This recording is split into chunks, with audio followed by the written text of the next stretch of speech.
నమస్తే, నేను మీ Satish. దేకో my rowdyism అని రెచ్చిపోతున్న పుంగనూరి పుడింగులు. ఇది ప్రస్తుతం చిత్తూరు జిల్లాలో పుంగనూరు నియోజకవర్గంలో జరుగుతున్నటువంటి చర్చ. మరి ఈ రకమైనటువంటి చర్చకు కారణం ఏమిటి అని చూస్తే, ఏదైతే రాజంపేట ఎంపీగా ఉన్నటువంటి పెద్దిరెడ్డి మిథున్ రెడ్డి ఈ రోజున పుంగనూరు నియోజకవర్గానికి హఠాత్తుగా వెళ్లారు. చిత్తూరు మాజీ ఎంపీ రెడ్డప్పరెడ్డి తోటి ఆయన భేటీ అయ్యారు. ఆయన నివాసానికి వెళ్ళి ఆయనతోటి సమావేశమయ్యారు. ఈ సందర్భంగా అక్కడ ఒక ఉద్రిక్త వాతావరణం అయితే చోటు చేసుకుంది. ఈ క్రమంలో అక్కడ మిథున్ రెడ్డి అనుచరులు కావచ్చు, వైఎస్ఆర్ కాంగ్రెస్ పార్టీ గూండాలు కావచ్చు, వాళ్ళు ప్రదర్శించినటువంటి అత్యుత్సాహం, వాళ్ళు చేసినటువంటి రౌడీయిజం, వాళ్ళు చేసినటువంటి గూండాగిరి, ఇదంతా చూసిన తర్వాత ప్రస్తుతం పుంగనూరులో ఇదే హాట్ టాపిక్ గా కూడా చర్చ జరుగుతూ ఉంది. ఈ క్రమంలోనే ఇష్టారీతిలో రెచ్చిపోతూ దేకో మై రౌడీజం అంటున్నటువంటి పుంగనూరు పుడింగులు అనేటువంటి ఒక చర్చ కూడా జరుగుతూ ఉంది. మరి అక్కడ ఏం జరిగింది అనేటువంటిది కూడా కొన్ని వీడియో క్లిప్పింగ్స్ వచ్చినాయి, అలాగే కొన్ని ఫోటోలు వచ్చినాయి. మరి ఆ రకమైనటువంటి పరిస్థితులు జరగడానికి కారణాలు ఏమిటి, అసలు ఏం జరిగింది అనేటువంటిది పూర్తిగా కూడా ఆ వీడియోలు అలాగే ఆ ఫోటోలు, ఒక 2-3 వీడియోలు ఉన్నాయి. అవి చూసిన తర్వాత క్లుప్తంగా విశ్లేషించుకునేటువంటి ప్రయత్నం చేద్దాం. ఇది చూస్తూ ఉన్నాం కదా, ఏదైతే రెడ్డప్పరెడ్డి ఇంటి ముందు ఇది ఈ రోజు నెలకొన్నటువంటి పరిస్థితి. ఇక్కడ కనిపిస్తున్నటువంటి వీళ్ళంతా కూడా ఆ పుంగనూరు నియోజకవర్గానికి చెందినటువంటి ప్రజలు, అలాగే తెలుగుదేశం పార్టీ కార్యకర్తలు. ఈ పైన కనిపిస్తున్నటువంటి వాళ్ళు ఈ రకంగా కుర్చీలు పట్టుకుని, రాళ్లు పట్టుకుని దాడి చేస్తున్న వాళ్ళంతా కూడా మిథున్ రెడ్డి అనుచరులు, అలాగే వైసీపీ గూండాలు. వీళ్ళంతా కూడా ఈ రకంగా దాడి జరిగింది. ఇంకా కొన్ని వీడియోలు కూడా చూడొచ్చు మనం. ఇది అక్కడికి వచ్చినటువంటి వైసీపీ నాయకుల తాలూకు వాహనాలు. ఆ వాహనాల్లో ఏమున్నాయి కూడా చూద్దాం. చూస్తున్నాం కదా, కత్తి పెట్టుకుని వచ్చారు వాహనంలో. దేనికి తీసుకొచ్చారు కత్తులు? మారణాయుధాలు కారులో పెట్టుకుని తిరగటం. మరి వైసీపీ గూండాలు అనక వీళ్ళని ఏమంటారు? మారణాయుధాలు పెట్టుకుని కారులో తిరుగుతూ ఉంటారు. ఇది వైసీపీ నాయకుల వాహనం. మిథున్ రెడ్డి అనుచరులు.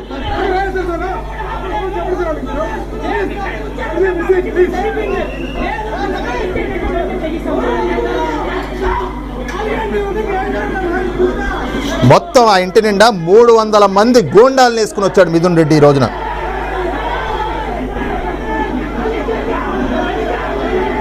ఇతన్ని చూడండి, ఈ నల్ల క్యాప్ పెట్టుకుని వచ్చే అతన్ని.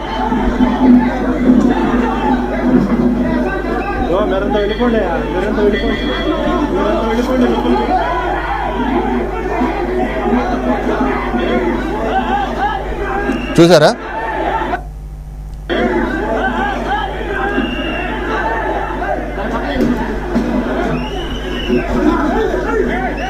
కర్రలు విసురుతున్నాడు, రాళ్లు విసురుతున్నారు. ఎవరి మీదకి? రైతుల మీదకి, తెలుగుదేశం పార్టీ కార్యకర్తల మీదకి రాళ్లు కర్రలు విసురుతా ఉన్నారు, దాడి చేస్తూ ఉన్నారు. 300 మంది గూండాలు ఒక మాజీ ఎంపీ ఇంట్లో, ప్రస్తుత ఎంపీతో పాటు వచ్చి అక్కడ ఈ రకమైనటువంటి బీభత్సం సృష్టించారు. మాజీ ఎంపీ, వైసీపీ మాజీ ఎంపీ ఆయన. చూడండి, అక్కడికి వచ్చి ప్రజల మీదకి దుర్భాషలాడుతూ ఉన్నాడు. వాళ్ళ గన్మెన్ ఆయన్ని తీసుకుని వెళ్ళాడు. ఎంతమంది చూడండి, ఒక మాజీ ఎంపీ ఇంట్లో ఇంతమంది ఏంటి? గుమిగూడాల్సినటువంటి అవసరం ఏముంది? ఓకే, ఒక ఎంపీ ఇంటి దగ్గర సహజంగా మాజీ ఎంపీ అంటే రాజకీయ నాయకుడు ఇంటి దగ్గర కొంత హడావుడి ఉంటుంది. కానీ 300 మంది, వందల సంఖ్యలో అక్కడికి ఇంతమంది చేరుకోవాల్సినటువంటి అవసరం ఏమిటి? దేనికి చేరుకున్నారు వాళ్ళంతా కూడా? మిథున్ రెడ్డి వస్తే ఆయన వెంట 4 వస్తారు, లేదా ఒక 10 మంది వచ్చారనుకుందాం. అక్కడ ఇంట్లో కూర్చుంటారు, మాట్లాడుకుంటారు, వెళ్తారు. కానీ ఇంతమంది గుమిగొట్టడం ఏమిటి? ఇది పక్కా ముందస్తు ప్రణాళికతో. ఇక్కడ చూడండి ఏ రకంగా ప్రజలు వస్తే వాళ్ళ మీదకి దాడులు చేశారు. మొత్తం రాళ్ళు, ఇంటి ముందంతా కూడా రాళ్ళు, కర్రలు, ఈ రకంగా.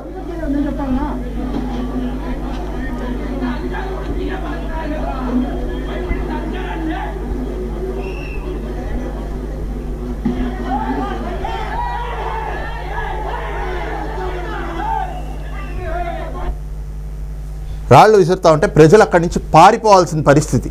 ఈ రకంగా వచ్చినటువంటి ప్రజల మీదకి కుర్చీలు, కర్రలు పెట్టి దాడికి తెగబడతా ఉన్నారు ఈ రోజున వైసీపీ గూండాలు. కారణం ఏమిటి అంటే, ఏదైతే మిథున్ రెడ్డి, రాజంపేట ఎంపీగా ఉన్నటువంటి మిథున్ రెడ్డి పుంగనూరు నియోజకవర్గానికి వచ్చాడని చెప్పి, మరి తన తండ్రే కదా నియోజకవర్గానికి ప్రాతినిధ్యం వహిస్తూ ఉంది.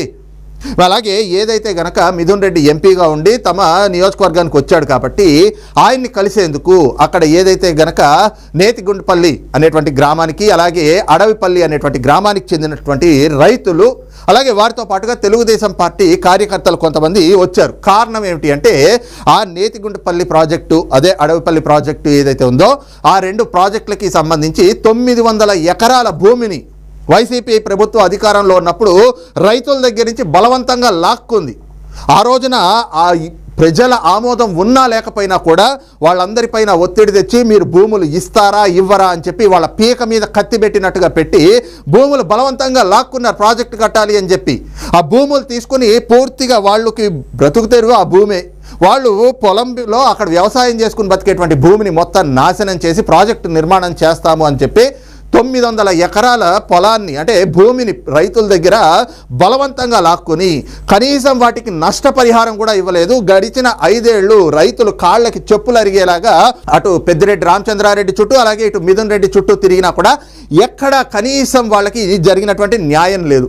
ఇప్పుడు అధికారం కోల్పోతున్నటువంటి సమయంలో కూడా మళ్ళీ మొన్న ఎన్నికల ముందర కూడా రైతులకి మీరు మాకు ఓట్లేసి మమ్మల్ని గెలిపించండి, మీకు రావాల్సినటువంటి నష్టపరిహారం కూడా మేము చెల్లిస్తామని చెప్పి నమ్మబలికి అక్కడ ప్రజలతోటి ఓట్లు వేయించుకున్నారు. కానీ ఏమైంది? జగన్మోహన్ రెడ్డి ప్రభుత్వం కుప్ప కూలింది, పేక మేడల పూర్తిగా కూలిపోయింది, కుప్ప కూలిపోయింది. మరి ఈ క్రమంలో ఇప్పుడు అధికారం పోయింది. మరి ఆ రోజున మిథున్ రెడ్డి అలాగే పెద్దిరెడ్డి రామచంద్రారెడ్డి రైతుల్ని నమ్మించి రైతుల్ని నమ్మబలికి వాళ్ళని బలవంతంగా వాళ్ళ దగ్గర భూములు లాక్కున్నారు. వాళ్ళకి కనీసం నష్టపరిహారం ఇవ్వలేదు. ఈ రోజున మిథున్ రెడ్డి నియోజకవర్గానికి వచ్చాడు అనేటప్పటికీ ఆ రైతులంతా కూడా తెలుగుదేశం పార్టీ కార్యకర్తల్ని తెలుగుదేశం పార్టీ నాయకుల్ని వెంటబెట్టుకుని ఈ ప్రాజెక్టు కోసం అని చెప్పేసి బలవంతంగా లాక్కున్నటువంటి భూములు ఏవైతే ఉన్నాయో అందులో తెలుగుదేశం పార్టీ కార్యకర్తల తాలూకు భూములు కూడా ఉన్నాయి. సామాన్య రైతులవి తెలుగుదేశం పార్టీ కార్యకర్తల్లో కూడా రైతులు ఉంటారు కదా, వాళ్ళ భూములు కూడా ఉన్నాయి. మరి మాకు ఇస్తామన్నటువంటి నష్టపరిహారం ఏమైంది అని చెప్పి అడగడానికి మిథున్ రెడ్డి ఇంటి దగ్గరకు వస్తే మిథున్ రెడ్డి ముందే ఇలాంటిది ఏదో జరుగుతుంది అని చెప్పి 300 మంది గూండాల్ని వెంటేసుకుని మాజీ ఎంపీ ఇంటికి వచ్చాడు. అక్కడ అడుగుదామని చెప్పి వచ్చి ఏదైతే నిరసన తెలియజేస్తూ ఉన్నటువంటి ప్రజల మీద అలాగే అక్కడ తెలుగుదేశం పార్టీ కార్యకర్తలు ఉంటే ఆ కండువాలు మెళ్ళలో ఉన్నాయని చెప్పి వాళ్ళ మీదకి ఈ రకంగా కుర్చీలు తీసుకుని దాడికి తెగబడతా ఉన్నారు. రాళ్లు విసిరి కొట్టారు, కర్రలతోటి కొట్టారు, భయభ్రాంతులకి గురి చేశారు. పూర్తిగా ఆ రాళ్ల దాడిలో కొంతమందికి తలలు పగిలినాయి, కొంతమందికి ఏమో చెవుల్లోంచి రక్తం గారుతా ఉంది. దాన్ని కూడా చెప్పుకొని బాగానే దెబ్బ తగిలింది, చెవులోంచి రక్తం గారింది, ఇలాగే కావాలి అని చెప్పి రాక్షసానందం పొందేటువంటి మాటలు. అక్కడికి ఈ విషయం తెలుసుకున్నటువంటి పోలీసులు పెద్ద ఎత్తున మోహరించారు. పరిస్థితి ఉద్రిక్తంగా మారడంతో వాళ్ళు ఇరు వర్గాల్ని కూడా చెదరగొట్టేటువంటి ప్రయత్నం చేశారు.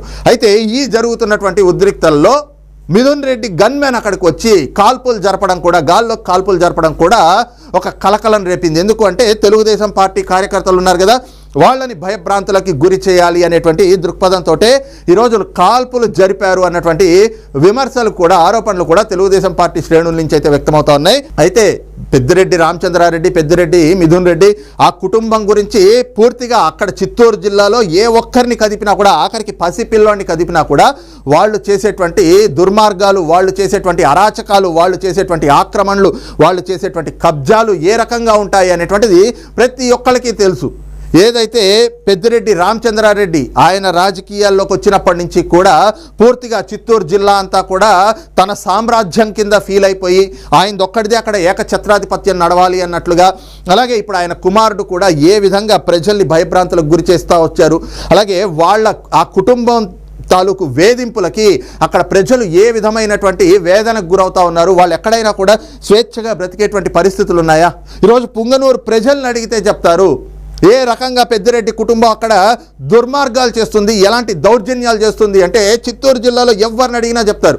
2008 నుంచి పుంగనూరు నియోజకవర్గానికి ఒక శనిలాగా దాపరించాడు పెద్దిరెడ్డి రామచంద్రారెడ్డి అని చెప్పి ఈరోజున అక్కడ ప్రజలందరూ కూడా ఉక్త కంఠంతో ఎన్నికలు అయిన తర్వాత పెద్దిరెడ్డి రామచంద్రారెడ్డి నియోజకవర్గంలో కాలు పెడతాము అంటే నువ్వు నియోజకవర్గానికి రావడానికి వీల్లేదు అంటూ నియోజకవర్గ బహిష్కరణ చేయాలి అసలు పెద్దిరెడ్డి రామచంద్రారెడ్డిని అని చెప్పి డిమాండ్ చేస్తున్నటువంటి పరిస్థితి. ఏ రకంగా కుటుంబం దుర్మార్గాలు చేయకపోతే అక్కడ ప్రజలు ఆ స్థాయిలో వాళ్ళు తమ వ్యతిరేకతను చెప్తారు. ఎందుకంటే గడిచిన 5 ఏళ్ళు కూడా పెద్దిరెడ్డి రామచంద్రారెడ్డి మొదటి నుంచి కూడా ఆ కుటుంబం తాలూకు వ్యవహారమే రౌడీయిజం చేయడం, గూండాగిరి చేయటం.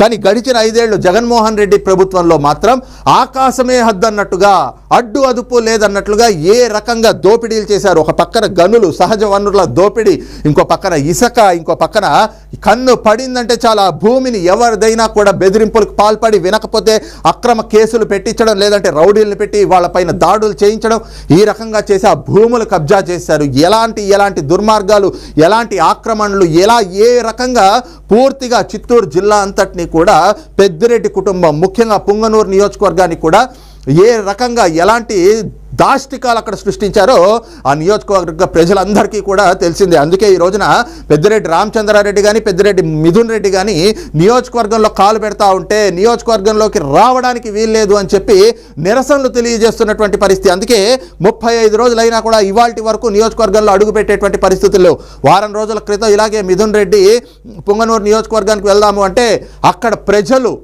దానికి నిరసిస్తున్నారు అని చెప్పి ఆయన హౌస్ అరెస్ట్ చేసినటువంటి పరిస్థితులు కూడా మనం చూసాం. ఎందుకంటే వీళ్ళు చేసేటువంటి ఈ దుర్మార్గాలు ఇవేమి ఇవాళ కొత్తవా అంటే కాదు. గడిచిన 5 ఏళ్ళు కూడా మనము ఉదాహరణకు చెప్పుకుంటే ఇదే నేతిగుండపల్లి అనేటువంటి ఆ ప్రాజెక్టు దగ్గర, అలాగే అడవిపల్లి ప్రాజెక్టును కూడా సందర్శించేందుకు ప్రాజెక్టులని సందర్శన కోసం ఆనాటి ప్రతిపక్ష నేతగా చంద్రబాబు నాయుడు గారు వెళ్తే అక్కడ ఏ రకంగా చంద్రబాబు నాయుడు గారి పైన, ఒక మాజీ ముఖ్యమంత్రి పైన వైసీపీ గూండాలు దాడులు చేశారో ఆ వీడియోలు మనం చూసాం. ఆ సమయంలో తెలుగుదేశం పార్టీ కార్యకర్తలు 500 మంది మీద కేసులు పెట్టి వేధించినటువంటి పరిస్థితి. ఇది కేవలం రాజకీయ వేధింపులే కాదు, అంటే రాజకీయ పార్టీకి సానుభూతి పరులను వేధించడమే కాదు, ఈ పెద్దిరెడ్డి కుటుంబం అక్కడ ఉన్నటువంటి ప్రజల్ని కూడా పూర్తి స్థాయిలో వేధింపులకు గురి చేస్తూ ఉంటుంది.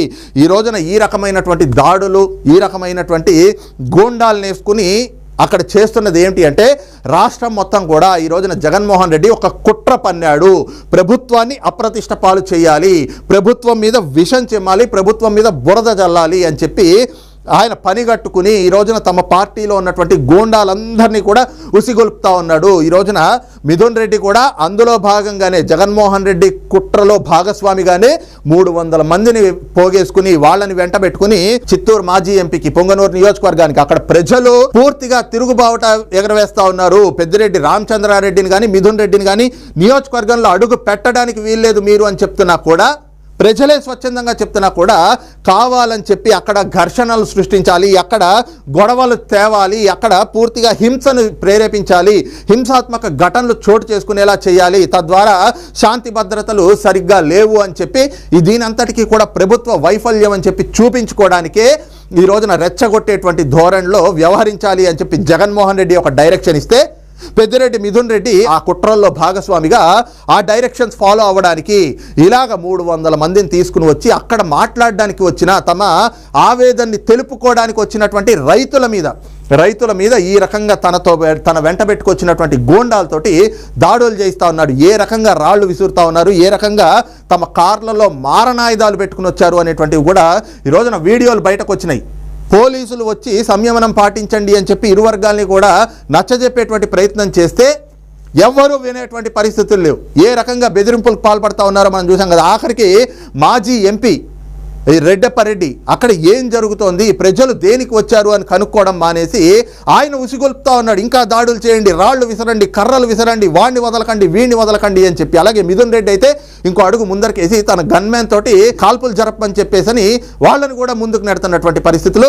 ఆ గన్మెన్లు కూడా మరి ప్రభుత్వ ఉద్యోగులు అనేటువంటి విషయాన్ని మర్చిపోయి గాల్లో కాల్పులు జరిపి భయభ్రాంతులకు గురి చేయడం. ఇదంతా కూడా ఏమిటి అంటే ఈ రోజున రాష్ట్రంలో ఉన్నటువంటి ప్రభుత్వం పైన బురద జల్లాలి, ఈ ప్రభుత్వాన్ని ప్రజల్లో అప్రతిష్ట పాలు చేయాలి అని చెప్పి జగన్మోహన్ రెడ్డి పన్నుతున్నటువంటి కుట్రలు, ఆ కుట్రల్లో భాగస్వామ్యంగానే ఇలాంటి నాయకులు, ఏదైతే మిథున్ రెడ్డి లాంటి రౌడీ నాయకులు, గూండాగిరి చేసేటువంటి వ్యక్తులు పూర్తిగా అలజళ్ళు సృష్టించాలి, అల్లర్లు సృష్టించాలి, అక్కడ పూర్తిగా కూడా శాంతి భద్రతలు సరిగ్గా ఉండేటువంటి పరిస్థితులు లేకుండా హింసను ప్రేరేపించే విధంగా దాడులు దాష్టికాలు చేయాలి అని చెప్పి అలాంటి పరిణామాలకైతే గనక దారి తీస్తూ ఉన్నారు. మరి ఈ రోజున ఏదైతే పుంగనూరులో చోటు చేసుకున్నటువంటి ఉద్రిక్తతలు కూడా జగన్మోహన్ రెడ్డి కుట్రల్లో భాగంగా చోటు చేసుకున్నవిగానే కనిపిస్తున్నాయి.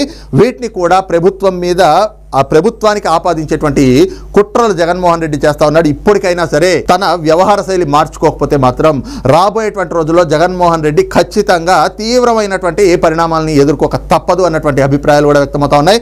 మరి ఈ అంశం పైన మీ అభిప్రాయం ఏంటనేటువంటిది కూడా కింద కామెంట్ సెక్షన్లో మెన్షన్ చేయండి. Thank you.